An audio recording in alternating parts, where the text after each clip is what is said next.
Hey guys, welcome back to another episode of the DogBone Podcast.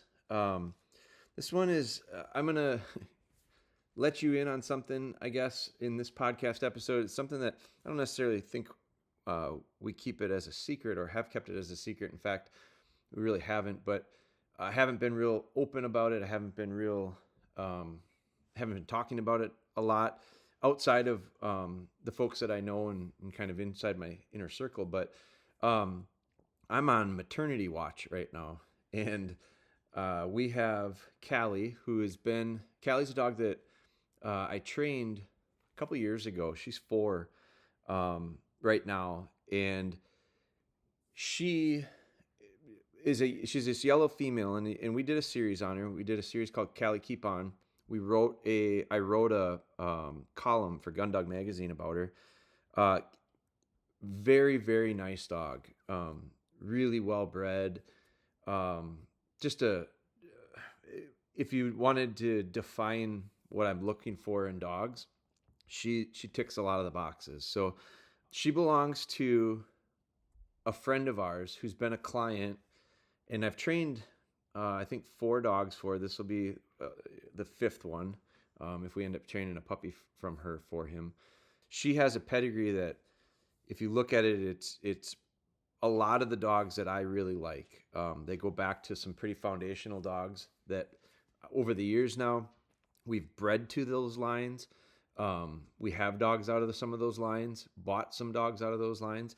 And that's something that took me realistically, it probably took me 15 years and a whole bunch of different dogs to really get a feel for an understanding for specific styles that you see relatively consistently out of certain dogs.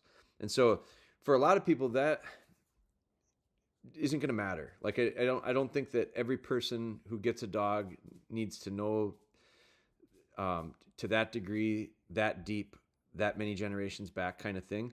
But for some, they'll totally relate to this and understand it. And I think people are drawn to certain styles of dogs. And I think that comes from matching a lot of things up. And some of that is their hunting styles, training styles, and lifestyles. And we've talked about that in other podcasts. And this is a line that kind of fits that. Now, with Cali, with the breeding, we did something a little bit different. And that's kind of what I was going to talk about today so it's something I've never done before. But because of the circumstances, we decided to do it. We bred her. So she comes from a kennel called Riverview Farm. And in my opinion, and I've talked about this before too, and I talked about this a lot when we first got Cali, was what a great job they do. They're here in the States, and they have really, really nice dogs. I would go out on a limb and say, and I don't know how far out on the limb I'm really going, but I would say they have some of the finest dogs in the States. Again, matching up to what I like and my desires as far as style of the dog. So she comes from a line of dogs that, and I'm going to try not to get too deep into the weeds with the genetics parts of it, but there are a few names you're going to hear throughout this. One of them is a line called Ragweeds. And that's a dog that you've heard me talk about, a dog named Bailey.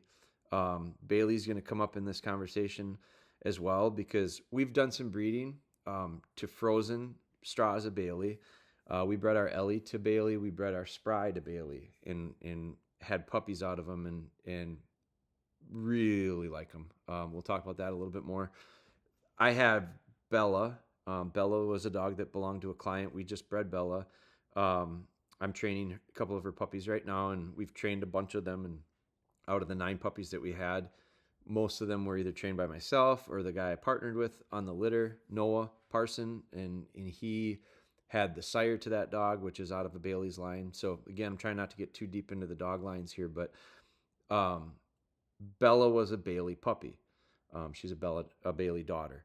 So that line is in this, and it's a few generations back, but it comes from that Ragweeds travel dog. And then there's another dog in this line that is called Mediterranean Blue, and there's another dog that's a son of his named Delfleet Neon of Fendawood. And that shows up quite a bit. I would say pretty consistently through this. So with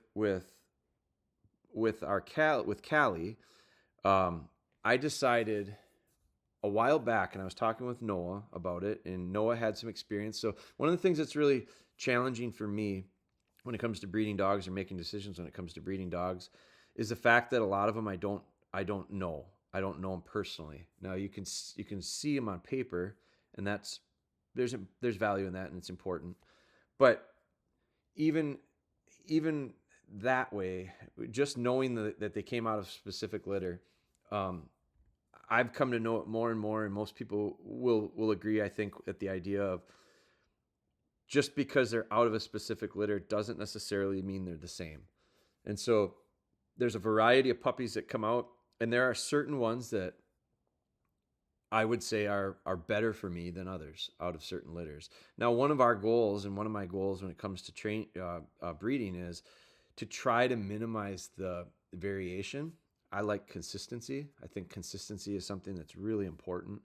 And it's I do think that it is somewhat predictable at times, but it's always unpredictable. And that's, I feel like I'm talking out of both sides of my mouth, but I am, because that's just the way it is. And I think that when it comes to breeding these dogs, it is such a balance of science and art.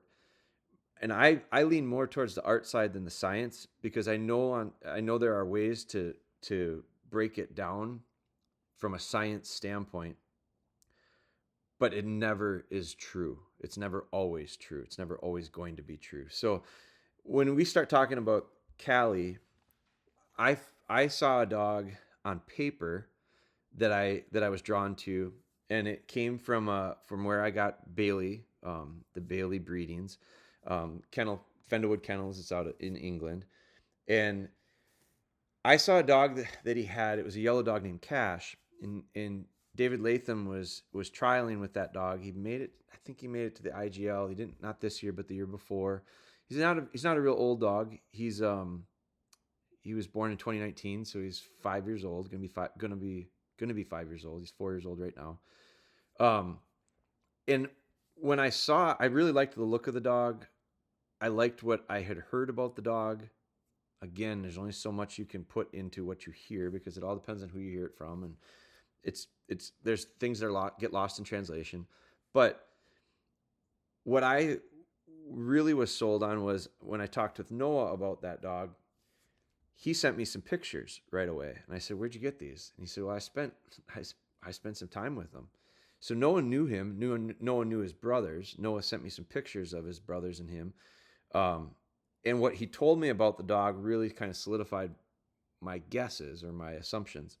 So I ended up, I did get some breedings from him and paired this Cash to Cali. So, and he's a yellow dog as well.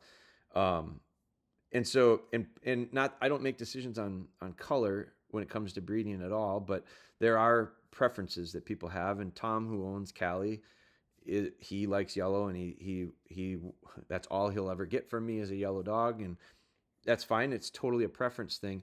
But if I was going to breed his dog, he would like a puppy out of it, and he wants a yellow dog. So I did have that in the back of my mind. It wasn't a decision maker, but it was something that I kept in mind, and it works in this scenario.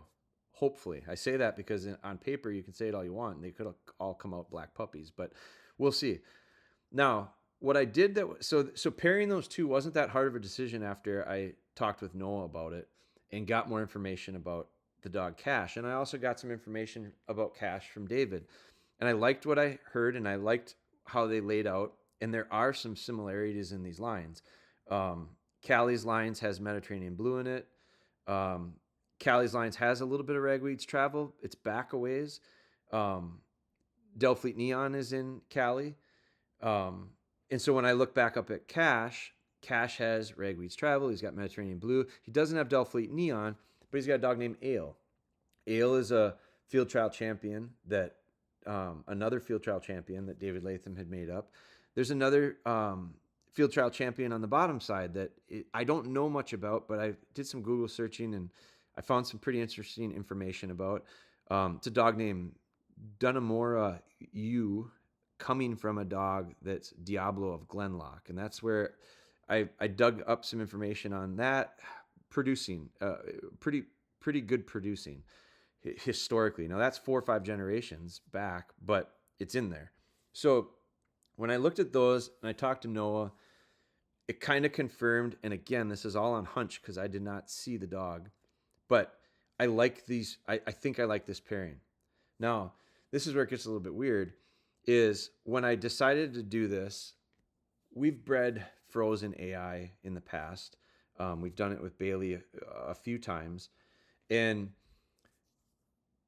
no matter what the dog, no matter what the potency of the sperm, no matter what the age of the dogs, I do think all of that stuff matters. More and more, I feel it now than ever, but that it matters. But with Cali, she's not a real old dog. She's 4 years old, so relatively healthy as far as in her prime. Never had a litter before. With Cash, she's not real old either.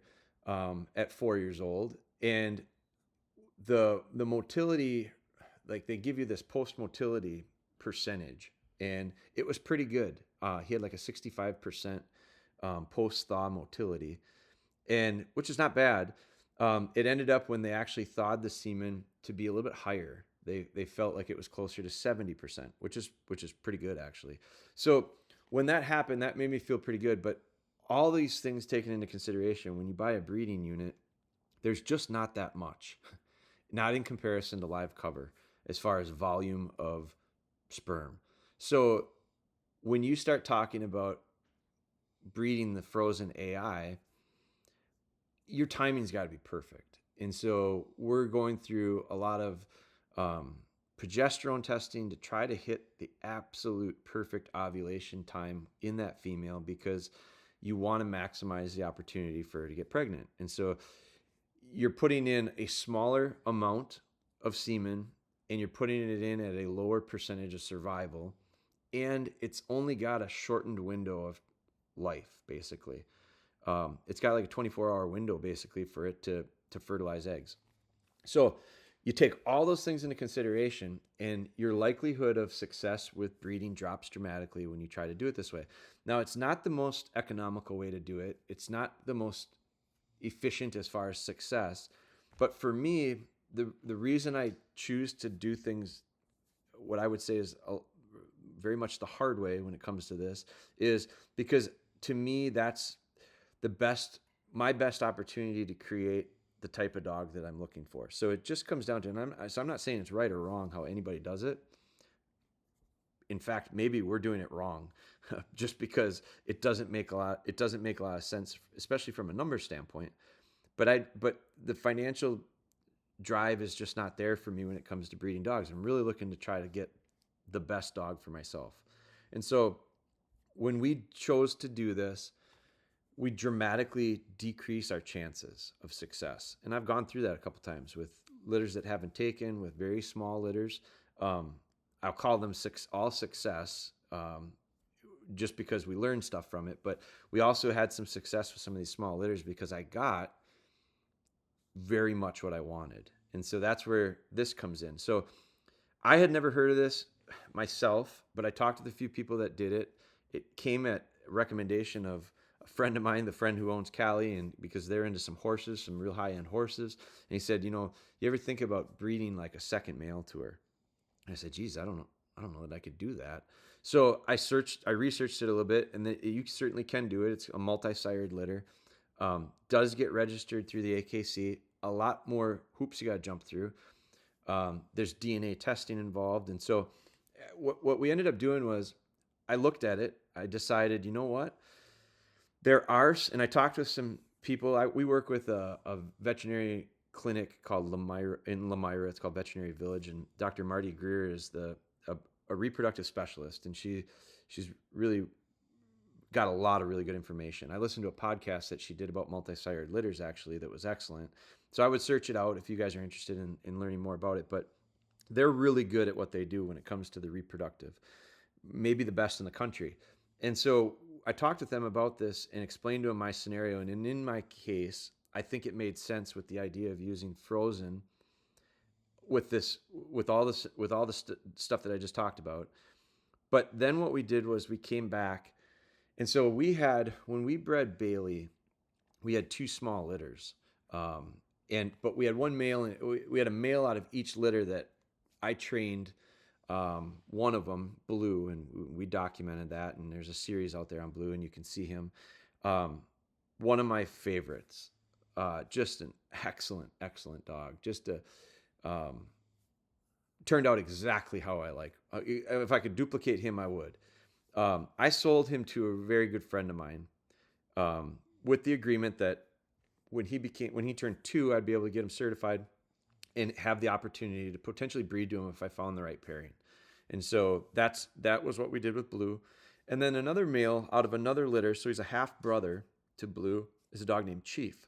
So Chief is out of our Spry, Blue is out of our Ellie, both sired by Bailey. And Chief is a dog that I didn't have as much training touch on. Like, I didn't touch him hardly at all. He belongs to my son, who is in college, and he's finishing up his last year in college this spring. And so Chief was his first dog. And Chief was raised in college, in a college house. And my son's a duck hunter and hunts a little bit of everything, but big into duck hunting, and trained him as a gun dog. And he, admittedly, and I don't say this to knock him at all, but he's not a real big trainer. He doesn't do a lot of training. He's come to some of our workshops. He brought Chief to our workshop, and I know he's put a lot of time into him, but I don't know if I would say he's put a lot of training into him. He's put a lot of time into him in that he lives with them, and he hunts with them, and he does everything with them. And it reminds me a lot of me when I got my first lab when I was in college and didn't really know what I was doing. But despite that, the dog turned out really well. Well, Chief is a perfect example of that. For the little amount of training that he's received on like a level of skilled trainer's perspective, the dog is phenomenal and such a sponge and so smart and so inherent and natural with everything he does. So I look at Blue, who's his half brother, who I trained, and I feel like I've put quite a bit of good things into, and he was very natural, and he was very easy to train. And I look at Chief, and I look at the results of these two dogs, and neither one of them are like, I wouldn't call them super high level from a competition training standpoint, because we don't do that. But I would say they are as nice of a dog as you're ever going to hunt over, with relatively little effort put into them. And that goes back to the genetics. And so could they be trained to an extremely high level? Absolutely. They have all the capability of that. They have all the traits for that. But without that need to train them at a super high level, they're phenomenal dogs. I like that. So I'm more interested in what a dog can do naturally when it comes to making breeding decisions than it is to how well are they trained. And I think that gets lost sometimes, because I think we breed a lot of times to dogs, and we have to be careful about that. I have to be careful about that, is understanding if a dog is so good that it wins stuff. That's how we measure stuff when it comes to dogs, is we're winning competitions and we're doing competitive type things. I think what doesn't necessarily always get taken into consideration is, what did it take to get to that level? And so for me, and for our clients, and for what I'm interested in doing with our dogs, which is why I make the decisions I make, and ultimately that's why clients make the decisions they make to get dogs from us, it's not because of what the dog has accomplished, because of its training. It's oftentimes really heavily weighted on what does the dog have inside of it without the trainer's influence. And so, long circle back. So what we did was I started researching this multi-sired litter, and I looked at, because I had access, and when Chief is about 6 months older than Blue, and so because I knew I had an interest in these two dogs, I got their health certifications done. So both and I own their moms. So again, this And Ellie is a third generation of ours. So Blue's like a Blue would be a fourth generation. Um, Spry would be a third generation of ours because that's a Taylor puppy, and so Chief is a third generation. Is that right? Yep. Taylor, Spry. So Chief is a third. So I knew that these from a background perspective, I knew those dogs very well that led up to Chief and Blue. And so we got their hips and elbows done. Elbows were normal, hips were excellent. Not a surprise because both the moms were excellent, both the grandmas were excellent. So I felt really good about it from a health perspective. But I really like what they brought from a training perspective. And if you guys have followed us over the years, you know how highly I speak of our dogs, Spry, Ellie, Taylor. Well, those three are the makeup of these two. So what I ended up doing was I took Chief. I actually went and got Chief, and I brought Chief back. And so when we did the progesterone on Cali, and we got to the peak estrus, her ovulation was prime. What they do is they go 3 days. So post ovulation, 3 days, and we did the AI with the frozen. And we did a TCI. So it was like inserted into where it needed to go. 24 hours later, which I went over and got Chief, brought him back, we did a fresh collection on Chief.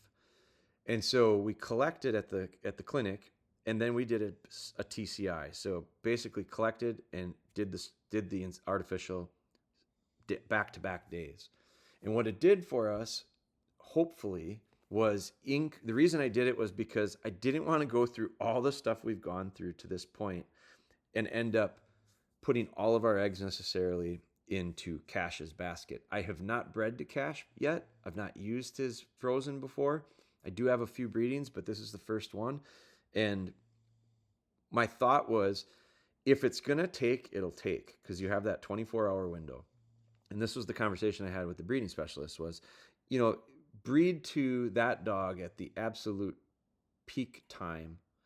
Give it 24 hours, because she can still get pregnant beyond that window, obviously, but you give him the most prime real estate. You give him the best time. Then backing it up 24 hours later, you take a dog. And the reason people do this is, for me, the reason I did it is because I would have been happy, quite honestly, I think, with either one of those litters. If Cash were to take or Chief were to take, I'd have bred either one of them to her.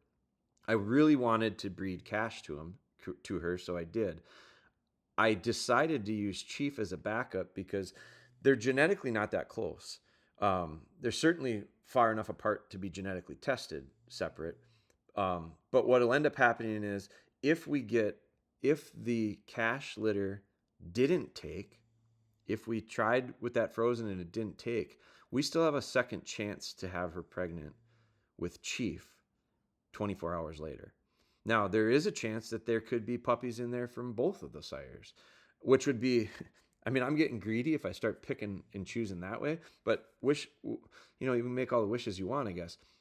If I had my absolute ideal, what I would say is it would be nice to have puppies out of both Cash and Chief, because I would be very curious to see which ones I liked, if I liked one more than the other, if there was any type of tell that way as far as making decisions going forward, if we were to do a repeat breeding. And so you're kind of you're increasing your chances by using fresh collected semen as a backup. You're increasing your chances of potentially having a larger litter. Going back to those frozens that we did with Bailey, we had 2 litters of 2. Which is a lot of work, and it's actually hard on the mom. We had to have a C-section with the second one because the puppies got so big. We just weren't comfortable with doing the live whelping.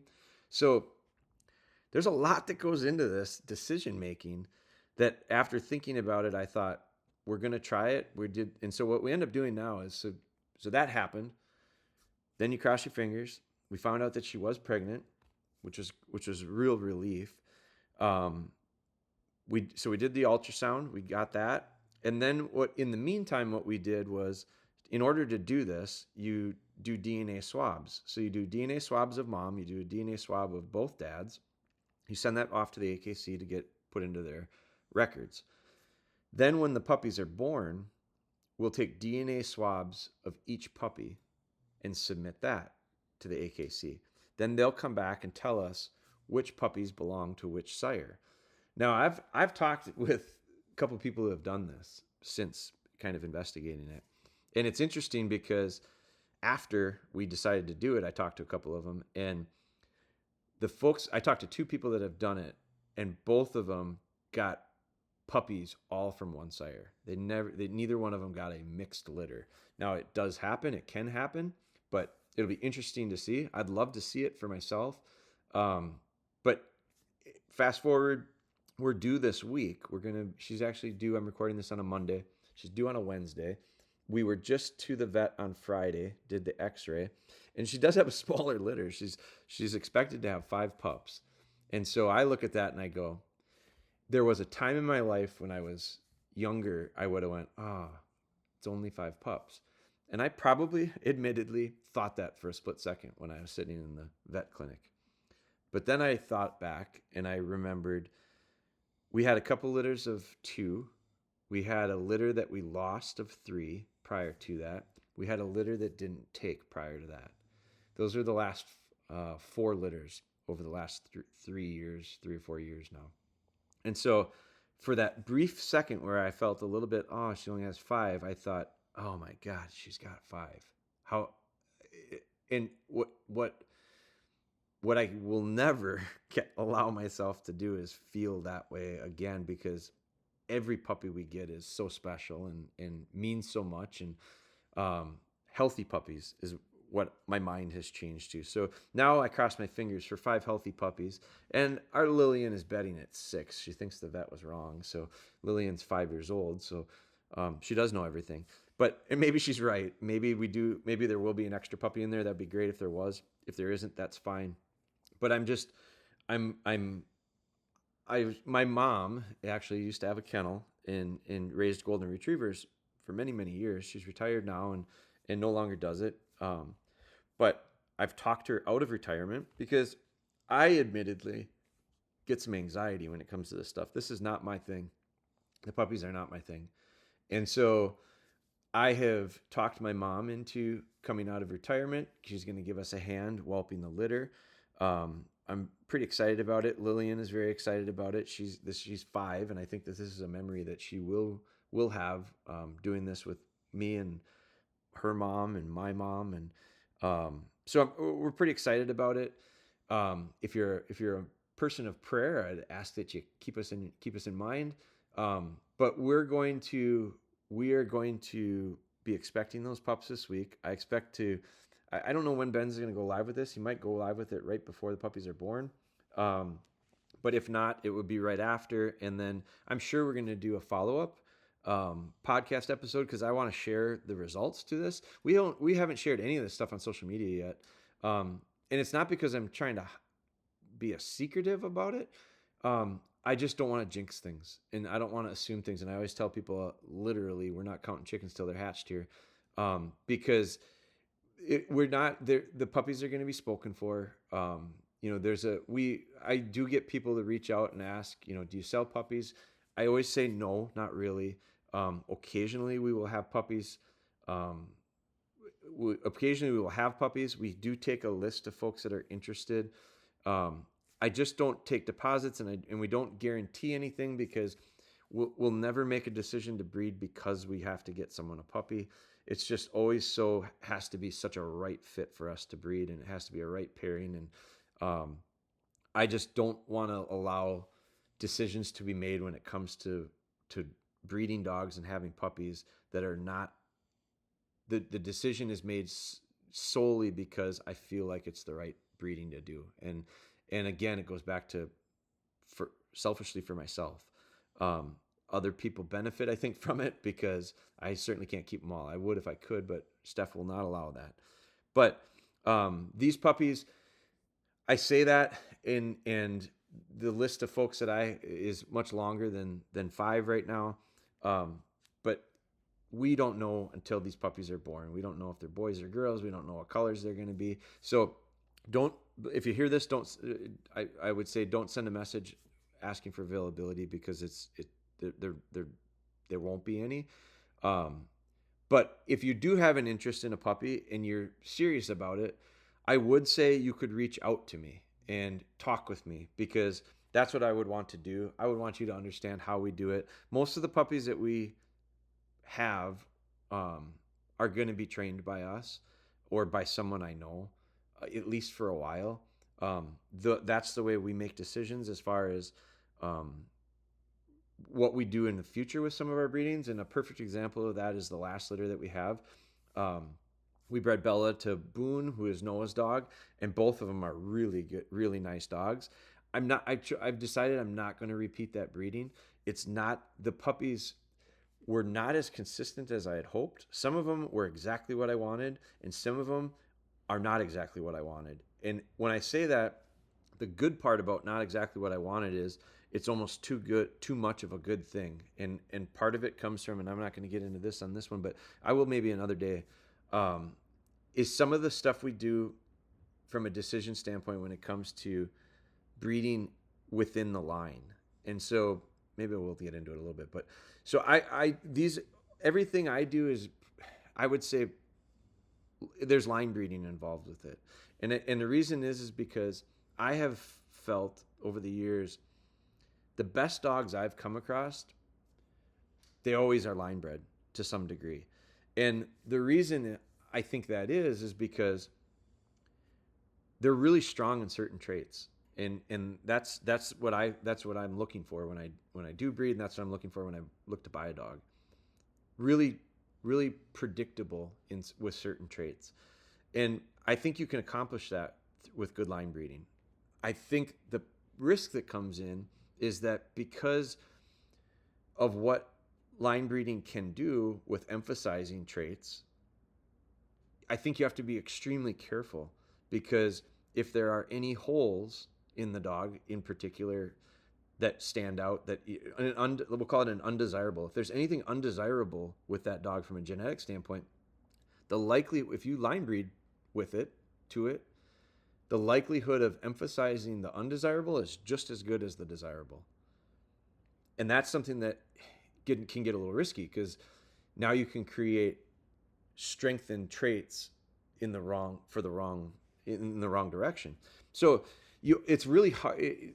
Not every dog should be line bred. There's no question about that. And not every dog should be bred, period.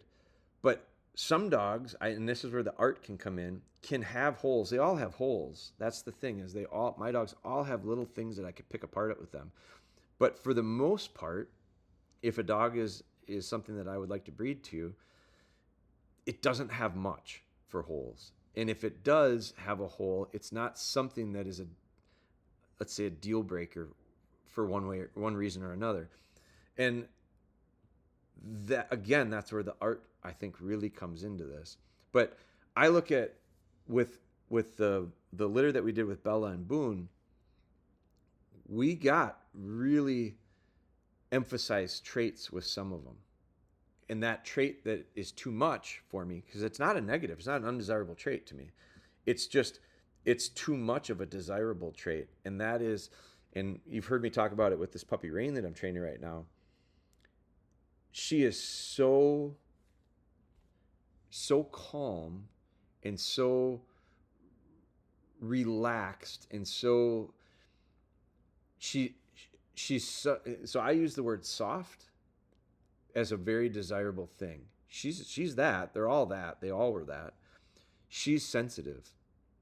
And when I say sensitive, I define sensitive as being, it's too much. It's too soft. She's too sensitive, so that I've had to be extremely patient with her. Now, is she going to be good? Yeah, I think she's going to be just fine.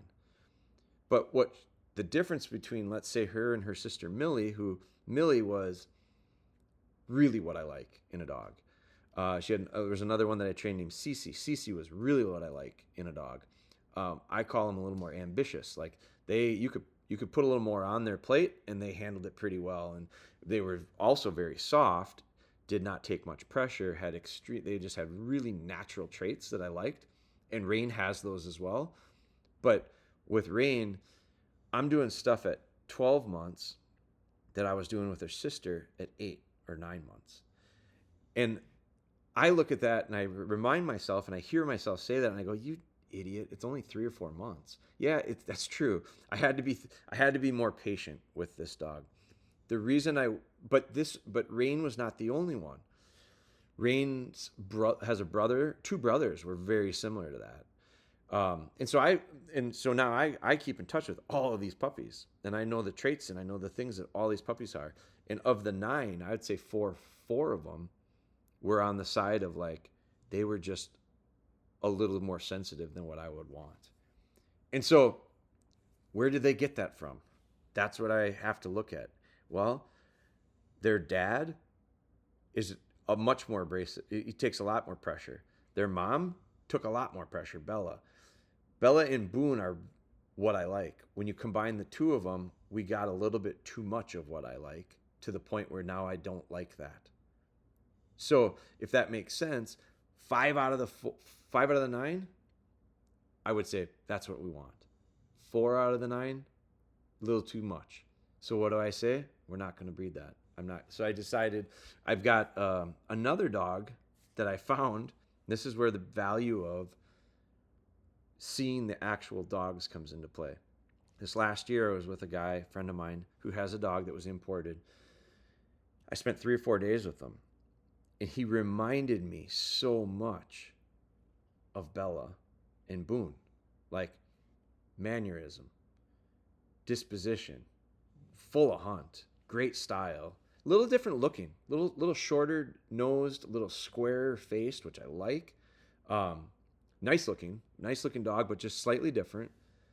Built really well. Everything I liked about him. So he's completely an outcross. He's not related, but he has so many similar characteristics. He acts just like these dogs that I like. And so what we're going to do is we're going to pair him to Bella.